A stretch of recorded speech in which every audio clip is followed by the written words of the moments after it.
қоғам өзіңіз сияқты имамдарға қажет өте, шәкірттерді көбейтіңіз. Рахмет, Алла разы болсын. Сондықтан мынау қонақты күтудің тақырыбында болғандықтан осы төңіректе сауалдар қойсаңыздар. Келесі, үй иесінің рұқсатымен алу және үй иесінің рұқсатыменен дәм салып алу. Осы екі нәрсені бөліп айтайық. Кейбір кезде қонақта шектен шығып кету дүниесінің біреуі мынау дорба пакет сұрап алу әдеті бар.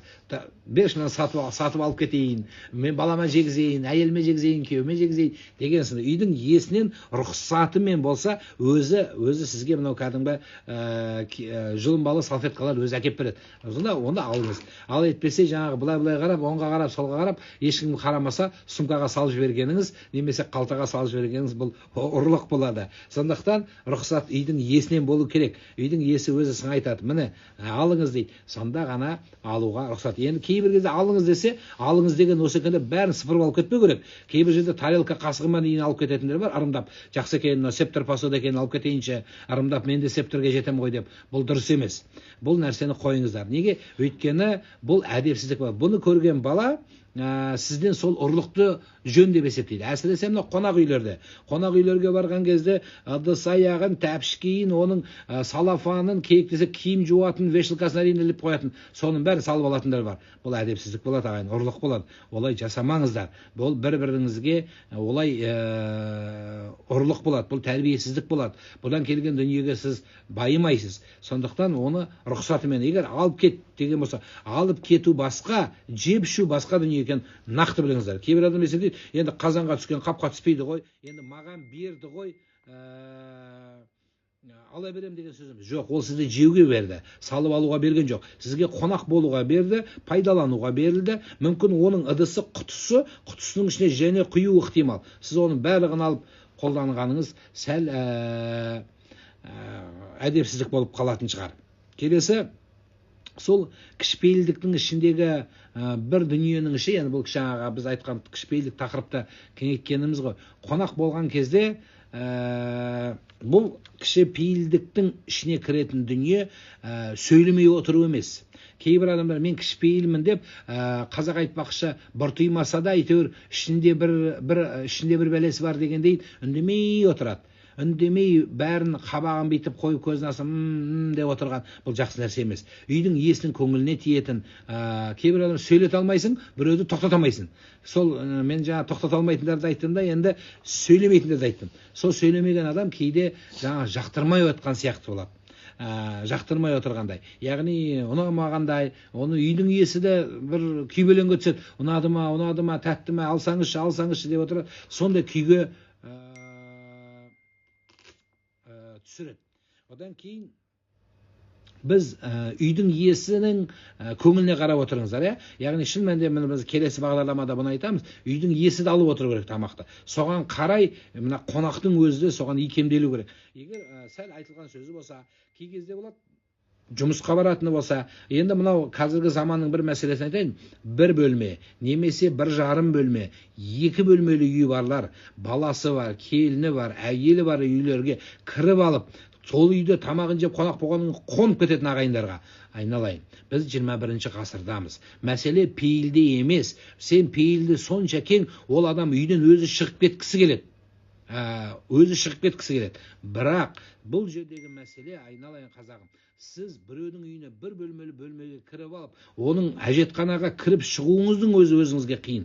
Үйдің иелеріне қиындық тудырады. Сондықтан жөніменен қонақ болып, сый-сияпатыңызды көріп, содан кейін қонақ үй бар, немесе басқа үй бар, жалданбалы үйлер бар. Сондай жерлерге барсаңыз жөн болады деп айтқан болар едім. Енді ағайындар болады, жақын туыс тумалар болады. Олар келгенде де үйдің келіне, үйдің жағдайларына қарау керек. Одан кейін әдепті адамның қай уақытта да мұсылман әдепті болу керек. Мейлі ол қонақта ма, мейлі үйде ме, қонақ қойдан жуас дейді қазақ. Үндемей отырып, алдыңыздағы нәрсені қойған кезде соны сынама деп айттық. Сонымен бірге қабағыңызды ашып, жақсы сөз сөйлеп, сұрағына жауап беріп, жаңа ұялы телефонды шұқымастан, ол адамға ыңғайсыз тудыратын сауалдарды қоймастан, қызың оқып жатыр ма, қандай оқып жатыр, сабағы қалай, оның жігіті бар ма деп сұрайтындар көрінеді. Қашан күйеуге шығады деп, сіздің қандай шаруаңыз бар? әркімнің өз тағдыры, өзінің өмірі бар. Түсінесіздер ме? Сондықтан бұл нәрсенің қажеті жоқ. Егер өзі адам ашылып сізге айтпаса, оның ішіндегі дүниені тартпау керек. Енді осы жерде бір шығатын дүниенің біреуі ысырап мәселесі. Ағайындар, қонақта ысырап болмайтынын біліңіздер. Қонақ жайлық адамның, қазақтың пейілі ол. Енді біз бір-бірімізді қонақ жайлықтан тартсақ, бір-бірімізге дастархан беруді тартсақ, онсыз да ресторан мен кафеден көрісіп, онсыз да қуанышпен өлімде ғана көретін болдық бір-бірімізге. Бармасаң, келмесең, жат боласың деген қазақтың бір нақылы бар. Бару, келу, кіру, шығу, бір-біріне сый-сияпат тарату біздің ұлттығымыздың болмысын, қазақ халқын өрге бастырған дүниелердің ұлы нәрсенің біреуі осы. Мына қызметін алға қойып, жұмысының ауыр екенін алға қойып, ағайынмен араласпай, тіпті сол өзінің жанұясынан, ұрпақтарынан қалған бар. Сізге ешкім рахмет айтпайды. Сіз дүниеден өтіп кетсеңіз де балаларыңыз өмір сүреді. Адамның мысалы ол қораз шақырмаса күн шықпайды деп айтқанмен бірдей. Сондықтан бұған сақ болуға шақырам. Сол үшін осы мәселеге назар аударуларыңызға шақырам. Осымен бірге біздің ұлттық құндылығымыздың біреуі қонаққа барған кездегі тілек баталарыңызды көл көсір қып айтуға шақырам. Жақсы ниетіңізді айтып, қабыл болсын деп айтып, ниеттеріңіз жетіңіз, мақсаттарыңыз орындалсын, балаң үйленсін, қызың тұрмысқа шықсын, жақсы сөз жарым ырыс деген ұлы дүние бар ұлтымызда. Осы нәрселерге ерекше мән беріңіздер. Отырып алып тілекті, сөзді аяп, аузыңдағы сөз, мүмкін сенің жүрегің қайнап тұрған шығар. Мүмкін сіздің жүрегіңізде жақсы ниет, пейіл өте көп шығар. Бірақ сіз оны көрсетпегеннен кейін, біз оны естімегеннен кейін, сіз оны бізге ұстатпағаннан кейін, оның барынан не пайда? Сондықтан сол тілегіңізді айтып, бата беруді, біздің қазақ халқы қонақтағы бата, ер азаматтар, тіпті әйел қарындастарда ешкім жоқ кезде ниетің қабыл болсын, қана әумин деп тілек қылайық деген бұл жақсы дүниелер екен айтқым келеді.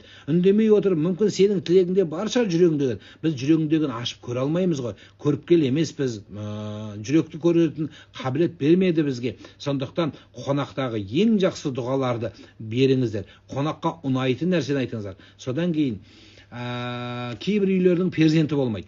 Перзентін енді денсаулығына байланысты әртүрлі жағдай. Сол кезде бала туралы сөз айтудан сақ болуға шақырам.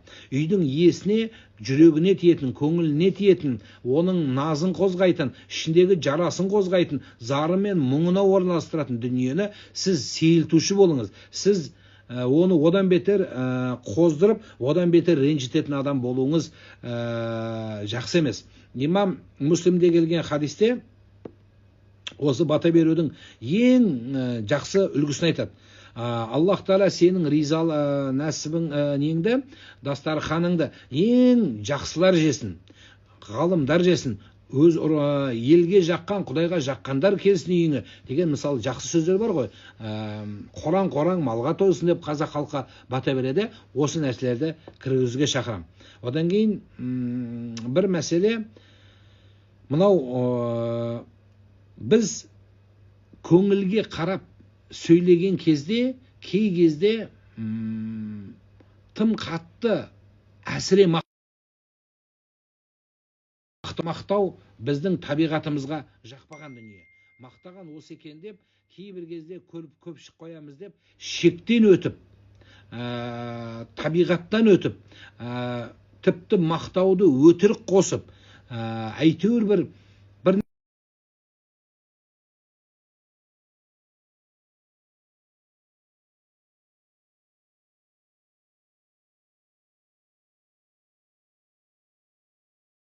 болудың орны осындай дүние. Одан кейін қырқы берілмеген, қазақтың салтында қырқы берілмеген, әлі жетісі өтпеген үйлерге қонақ күту, тіпті үлкен шаралар жасау біздің ұлттық құндылығымызда сәл ыңғайсыздық тудырады. Сондықтан да осы нәрселерге мән беруге шақырам. Мынау отырған кезде тәрбиелі, ұлағатты, үлгі болатын сөздерді айтып, сізден кейін сіздің отырған орныңызға арымдап адамдар отырып, осы кісінің бір шарапаты жұқса екен деген қазақтағы асату мәселесіне де осы жерден кеп шығады. Енді қонақта, біз қонақ күткен кезде асату дүниесін айтқым келеді. Асату бұл жақсы ырым, бірақ біздің соңғы кездегі адамдарымыз, үлкенді кішілеріміз кейде ауруларға байланысты, әртүрлі жағдаяттарға байланысты кейбір адамдар кірпияз болады. Ондайды онша қаламайды. Сондай қаламайтын адамдардың аузына тықпыштап, аузына тықпыштап, сен жеу керексің, ішу керексің, көңілін қалдырма деп зорлап көрсету, бұл бейәдептің бейәдебі болады. Адамның алдына, қазақ айтпақшы, ас қойдың, екі қолын бос қойдың, болды, осы нәрсе жеткілікті деп айтқан болар едім. Яғни жегеннің үстіне же деп аузына тықпыштап дұрыс емес. Неге? Өйткені адам ретіменен, жөніменен болу керек. Алым өзі алып жеп, тәбеті тартқанда жейді. Одан кейін тым қатты қонақтың көңілін табам деп шектен шығып кететіндер бар. Жаңағы бүкіл нәрсесін ақымақ шынын айтам деп сырын айтады дегендейін барлық нәрсені көмкеріп тастайды. Мынау осының барлығы мындайдан мындай. Мынау пайғамбарымыздың бір хадисіне оралайыншы. Яути алан наси заман дейді. Бір заман келеді менің үмметіме дейді. Сол кезде химматухум бутунухум, адамдардың аңдығаны ас болады.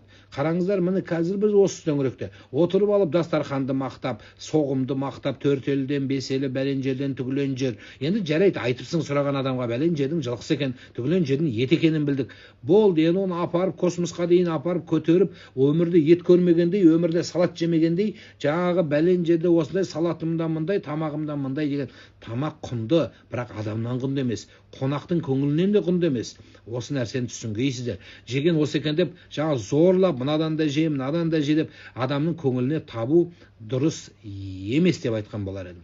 Қайта, енді қортып келе, батасын алыңыздар. Келген қонақтың батасын алып, оның бір жақсы сөзін тыңдауға, енді келген қонақта да кең пейіл, ақ көңілді, жақсы ниетті, жақсы сөзді, жақсы ойлы, жақсы пікірді болмағы керек болады.